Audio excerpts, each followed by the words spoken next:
right on the regression line, and we want to make a prediction based upon what happens if we increase our independent variable by 1. How does it impact the dependent variable? How does it change it?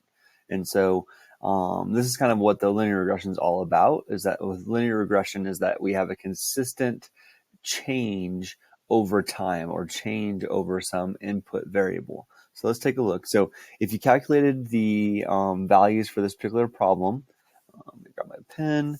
In this case right here, I'm going to kind of call it a couple different things. So we would have our slope, which we normally would call m, but according to this formula here that we're going to use, we have y is equal to b naught plus b sub 1 times x. So our slope in this case is going to be our b sub 1. And then we have our y-intercept. And our y-intercept doesn't really ever have like a variable, but it can also be called b. And that's kind of confusing because they use b here. But in this particular case, this is known as b naught. So the interesting thing about b naught is that anytime anyone puts the naught, the 0 on there, that's signifying that we're looking at the initial value, so the starting value. All right, so we have these values here. So we went and did our calculations, and we found out that our slope of our line, or our constant of variation here, is known as our b sub 1.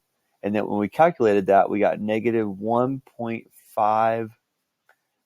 They don't want to run the 3 decimal places, so 0.5.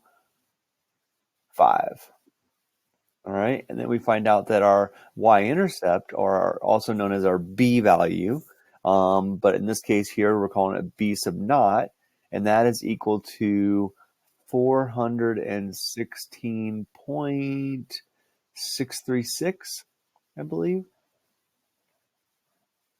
All right, so we've got these values. It's kind of besides the point that we're actually using the values, but it's good for us to kind of see that. So now we take this and we put it into our equation.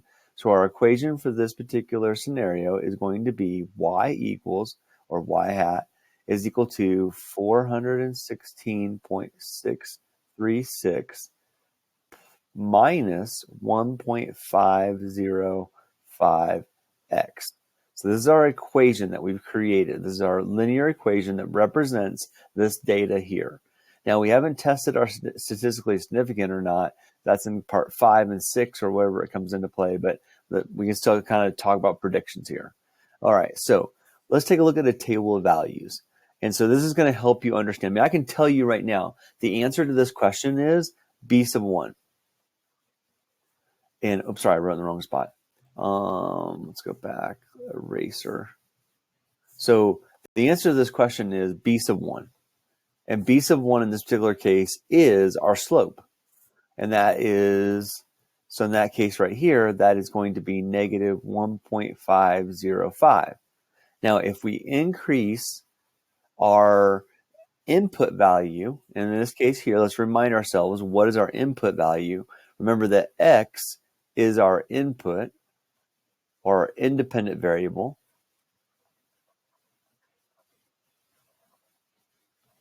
And then y is our output, or our dependent variable.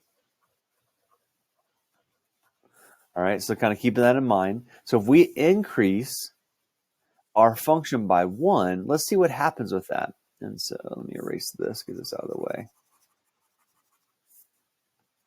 All right, so here we go. Let's practice this. So we're going to make a table of values, and we're just going to plug in some values. We're going to do them in order. And I'm just going to start with 1. I don't want you to confuse 1 with what this question is asking, but if I plug in 1 into this equation, so I pull out my calculator and I say 416.636 minus 1.505 times 1, and I'm going to hit pause and do that with my calculator real quickly.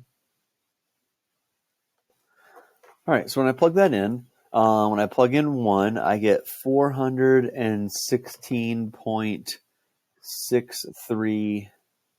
Oops, sorry. Oh, I read the calculator wrong. That would be at 0. I get 416.131. 416.131.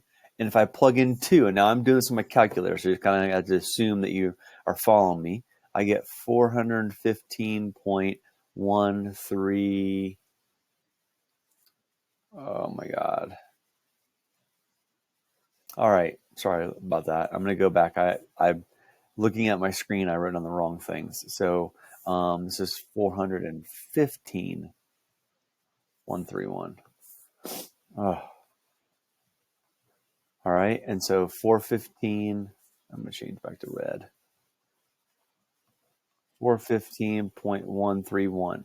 I plug in 2, I get 413.626.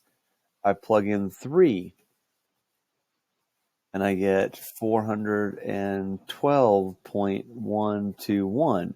I plug in 4, and I get 410.616.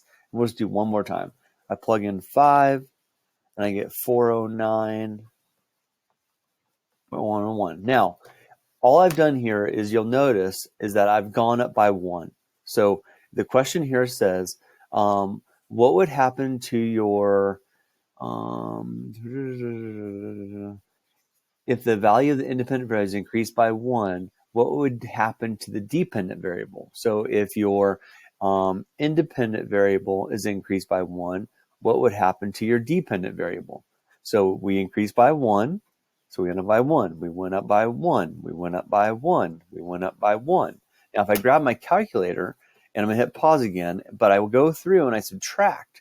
So I subtract those two numbers, and I subtract those two numbers, and I subtract those two numbers, and I subtract those two numbers. So I'm going to hit pause while I do that, so you don't have to watch me calculate stuff. All right, so I'm back. So if you go through there and you subtract those, you'll find out that the difference between each one of those, when I went up by 1 in my independent variable, then my dependent variable will always change by my constant.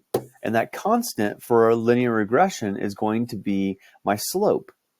And so that's kind of, so there's the answer. So the answer is your slope, your b sub 1, is what's going to change if you're, because basically what you're doing is every time all you're doing is just adding on one of those. You're adding on 1 to that. So, you always have your what you started with, your 416.636. It's what you started with, your initial value. But then every time your independent variable goes up by 1, then your function is going to increase by the slope, or decrease in this case. Now, I'm going to hit pause and show you one more thing just to kind of solidify this. This is like additional kind of bonus tutoring. So I'll be right back. All right, I'm going to see if I can bounce over to another screen. Let's see if this works. Yep, perfect. Okay, so here is a graph. So this is a graph of the equation that we've done. And so the interesting thing about this is that what we're seeing here is we see a straight line. So we have a constant of variation, a constant change. So this graph is constantly, from its starting point here at 416, so that 416.36 is this guy right here. And from that starting point, it is constantly going down negative 1.505 and going over 1. So it's constantly decreasing and going over, down, over, down, over, down, over. And so every single time that we change by 1 on the dependent variable, my independent variable